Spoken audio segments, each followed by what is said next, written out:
વડોદરાના પશ્ચિમ વિસ્તારમાં ટુ વ્હીલર ચોરી કરવા માટે આવતા આણંદના યુવકને ચોરીના સ્કૂટર સાથે ઝડપાઈ જતા તેની પાસેથી 14 સ્કૂટર મળી આવ્યા છે। કોતરી સેવાસી રોડ ઉપર ક્રાઇમ બ્રાન્ચની ટીમ પેટ્રોલિંગમાં હતી તે દરમિયાન નંબર પ્લેટ વગરના કાળા રંગના સ્કૂટરને આંતરી પોલીસે સ્કૂટર ચાલકની પૂછપરછ તેમજ કાગળોની માંગણી કરતા તેને ગલ્લા તલ્લા કરવા માંડ્યા હતા। પોલીસની તપાસમાં યુવક પાસે મળેલ સ્કૂટર ગોત્રી હરિનગર વિસ્તારમાંથી ચોરી થયું હોવાનું જણાઈ આવ્યું હતું।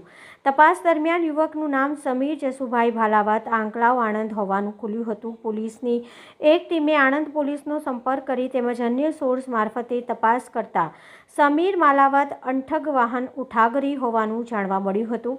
વડોદરાના ગોત્રી અટલાદરા કુરવા લક્ષ્મીપુરા જેવા વિસ્તારોમાં વારંવાર આવી સ્કૂટર ચોરી જનાર સમીરે જે લોકોને સંસ્થામાં સ્કૂટર વેચ્યા હતા તેમની પાસેથી પોલીસે સ્કૂટર કબજે લીધા હતા। સમીર પાસેથી શહેરના 14 પોલીસ સ્ટેશનના ગુનાનો ભેદ ખુલ્યો છે।